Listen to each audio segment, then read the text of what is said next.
All right, let's get right into a financial story that honestly, it just breaks all the rules.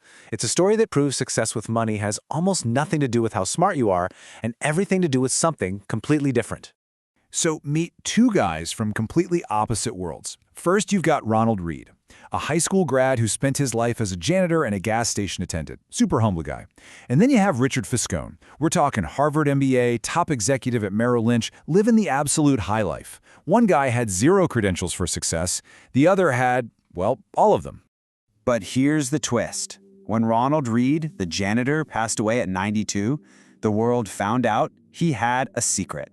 This man, who everyone knew for his frugal life, left behind a fortune of over $8 million. He gave it all to his local hospital and library. Just unbelievable. And the Harvard executive, Richard Fiscone, around the very same time, he was declaring bankruptcy. His gigantic 18,000 square foot mansion, the one with 2 swimming pools and 7 garages, yeah, that was sold off in foreclosure. Gone. So you got to ask yourself, how is that even possible? What on earth did a janitor from Vermont know about money that a brilliant executive from the center of the financial universe just completely missed? That's the mystery we're going to unravel right now. The first clue to solving this whole thing, it's not hidden in some complicated spreadsheet. It's much simpler. See, when it comes to money, it's not about your hardware, your raw intelligence. It's all about your software, the psychology, the stuff that's running inside your head. The author Morgan Housel just nails it with this quote. He basically says our relationship with money isn't like physics with hard and fast rules. Nope, it's psychology. It's messy, it's full of emotion, ego, and all that stuff. And this is exactly where the smart executive failed and the quiet janitor won. And that's the key takeaway here. Your behavior is literally the operating system for building wealth. You can be a certified genius, but if you can't control your impulses, you can go broke. Meanwhile, a totally ordinary person with just a few good habits can become incredibly wealthy. Okay, so if behavior is the name of the game, what's the one behavior that matters most? Well, that leads us to our second big clue, and this one comes from Robert Kiyosaki. It's a rule so simple it's almost deceptive, but once you get it, you've pretty much cracked the code to wealth. First, let's get our terms straight. An asset, super simply, is anything that puts money into your pocket. That's it. Think of it like a rental property that pays you every month, or stocks that give you dividends. And a liability?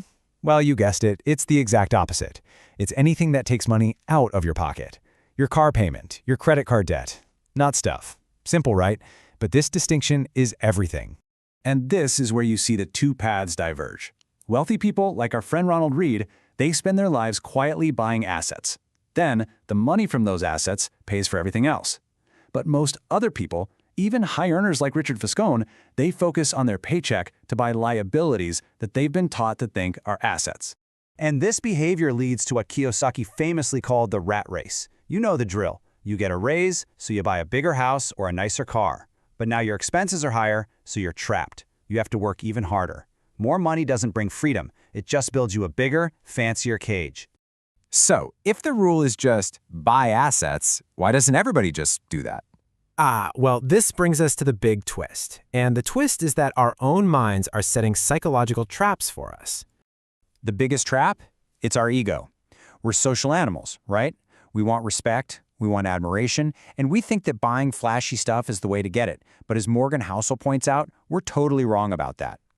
Think about it. When you see someone drive by in a Ferrari, do you really think, wow, that guy is so cool? Or do you think, wow, if I had that car, people would think I'm cool? You use their stuff as a benchmark for what you want.